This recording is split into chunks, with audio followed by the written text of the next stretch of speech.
सात संगत जी, प्यार से कहना धन निरंकार जी। ये जो सुमिरन में ध्यान सबका, ये परमात्मा के साथ, इस निरंकार के साथ ये जो एक अपना रिश्ता बनाने के लिए जब सुमिरन करते हैं या ध्यान जोड़ते हैं और अपने किए गए सारे भी कोई भी अगर कुकर्म हो या दिमाग में ख्याल तक कोई अगर गलत किसी के लिए आया हो, जब उसके लिए अपने आप को ये बख्शवाने वाली बात सुमिरन में और सेवा भी साथ ही साथ चाहे किसी रूप में भी करने को मिले, चाहे वो एक अपने मन से शुरू करके कि भाव रखे कि दुनिया में कोई भी हो, हम कभी उसके काम आए तो उसकी मदद नहीं कर रहे हैं। ये समर्पित भाव से एक अपने आप को समर्पण करके इस परमात्मा के लिए कि परमात्मा तेरा ही अंश हर एक में है, हम सब आत्माएं हैं। तो ये शरीर चाहे कितने भिन्न भिन्न अलग दिखते हों, कोई किसी को के प्रति अपनी आस्था रखता है या पहरावे, कल्चर या रंग में किसी कोई भी तरह का जो भेदभाव है, अगर इस परमात्मा ने अपना ही अंश हर एक में डाला है तो फिर कैसे कोई हमसे कम अच्छा होगा। हर कोई हमसे ज़्यादा श्रेष्ठ है। तो हमें जहाँ ये पता लगता है कि हमने हर एक के लिए सेवा भाव रखना है, ये अपने शरीर को भी उस उपयोग में लाएं कि किसी की उस तरह मदद नहीं, सेवा करें। अपने मन में ऐसे भाव लाएं जिससे पूरे मानवता के लिए हम कल्याण के रास्ते पर चलें। एक हमारे पास जो भी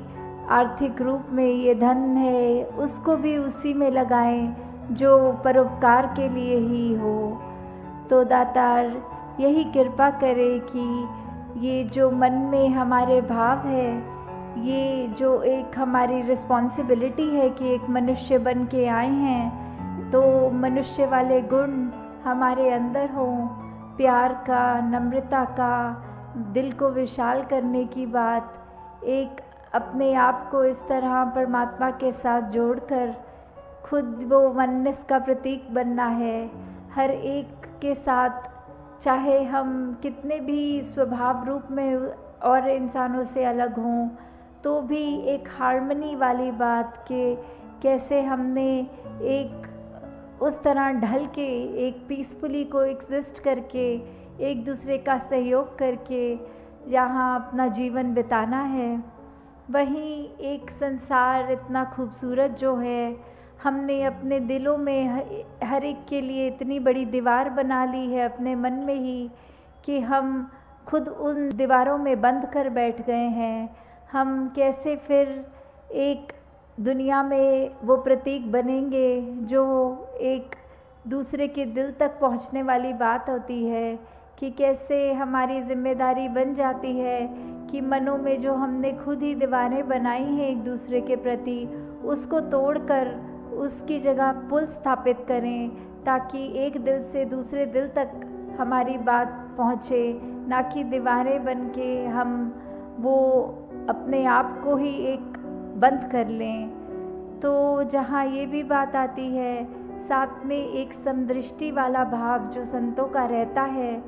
कि कोई फ़र्क नहीं किसी में, हर कोई अपने हैं। ये वसुदैव कुटुम्बकम की बात, पूरा विश्व अपना है। ये एक ही परमात्मा के नूर से जब पूरा जग उपजा है, तो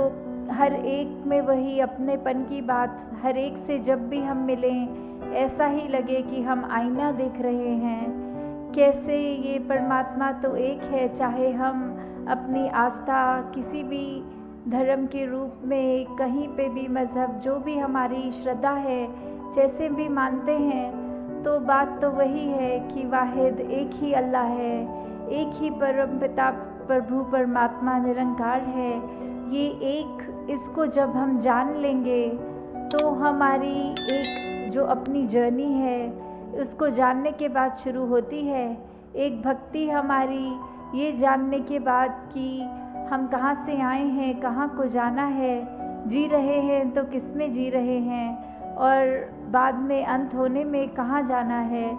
कैसे फिर वो पता जब लग जाता है कि हम क्या हैं, हम अपने आप को सिर्फ शरीर माने बैठे हैं, पर शरीर ने तो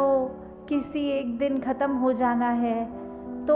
क्या हम ख़त्म हो गए? नहीं, हमारी ये जो आत्मा है इसने तो इस परमात्मा के अंदर ही जाके मिलना है। और ये कैसे मिलना है? वो जीते जी हमें जब ये ब्रह्म ज्ञान की रूपी ये दालत जब मिलती है, जब ब्रह्म ज्ञान हमारे जीवन में उतरता है, तो हमें समझ में आता है कि ये जो हमने इतने फ़र्क मन में बनाए हुए हैं, मेरे तेरे का भाव, ये जो मन में नफ़रतें रखी हैं, ये सब का कोई मायना नहीं है। हमें सिर्फ़ और सिर्फ़ ये अमन एकता के प्रति समर्पित होकर जीवन को जीना है। हमने अपने मन में अभिमान को नहीं, अपने मन में एक प्यार को ही उपजाना है। हमने कैसे इस परमात्मा के साथ एकमिक हो जाना है, और हर समय ये जब एहसास रहता है कि ये हर जगह है, हमारे अंग संग है, तो फिर वो ही बात आ जाती है कि हम जब ये जान चुके हैं किसमें सांस ले रहे हैं, क्या है जो शुरू से था अंत तक रहेगा, तो फिर हमें भी अपना ये पता लगेगा कि कैसे जितना ज़्यादा हम ये बात एहसास में रखें कि परमात्मा अंग संग है, तो हम उतना ही ज़्यादा अपने जीवन को साफ जी सकते हैं। हम अपने मन में सिर्फ एक अच्छे विचार रखकर अपने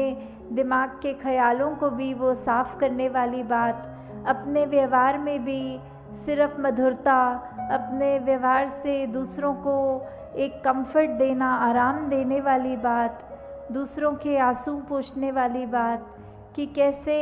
वो हमारे ऊपर ही डिपेंड करता है कि हम अपने जीवन को कैसे चलाएं। इस परमात्मा ने तो हमको अगर ये ब्रह्म ज्ञान रूपी दात हमने प्राप्त कर ली, तो उसके बाद ये चेतनता दी हुई है, ये हमारी सूझबूझ है, हमें ये कैसे किस राह पे जाना है,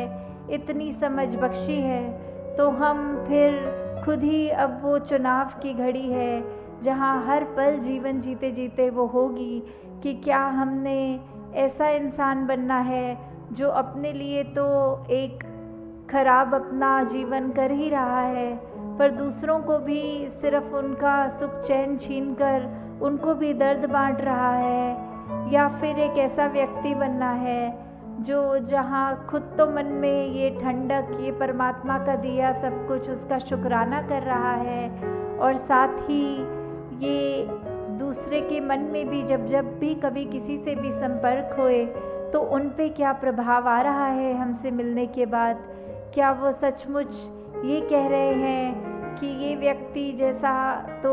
जीवन हर एक का होना चाहिए, इस व्यक्ति को मिले चाहे पल दो पल ही मिले पर बहुत सुकून मिला। ये ऐसी बात आ जाती है कि हम जब खुद ही इस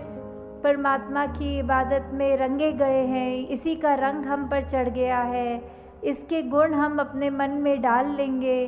तो हम जितनी ज़्यादा कोशिश होती रहे उतने ज़्यादा इस जैसे बनेंगे, और जब इस जैसे बन गए तो हमारे दिल में कोई खोट नहीं रह जाएगी।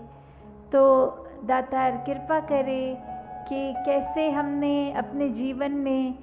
सिर्फ इसी बात का ध्यान रखना है कि हमारा एक एक कदम जो हो इस जीवन का वो वैसा हो जो युगों युगों से संत बताते हैं कि एक असली जीवन जिया उसको नहीं कहते कि सिर्फ सांसें लेनी है और अपने जो जो भी कार्य हैं उनको करना है। इस दुनिया में आए हैं तो वो जिम्मेवारी तो है, ये घर परिवार की भी जिम्मेवारी है, समाज की भी जिम्मेवारी है, अपने प्रति औरों के प्रति ये जो रिस्पॉन्सिबिलिटी है उसको जहाँ हमने इस भौतिक जीवन की तरह जीना ज़रूर है, अपनी एक जिम्मेवारियों से पीछा नहीं छुड़ाना है। तो दासी और समय नहीं लेगी इन्हीं शब्दों के साथ कि आप सबका जीवन जिस तरह ये लगन के साथ चलता जा रहा है सेवा सिमरन सत्संग के प्रति, इस निरंकार के प्रति, तो आगे से आगे भी अपने जीवन को इसी राह पे रखते हुए एक एक पल में इस परमात्मा का एहसास करते हुए ये जीवन को आगे चलाते जाएं। सत्संगत जी, धारणा।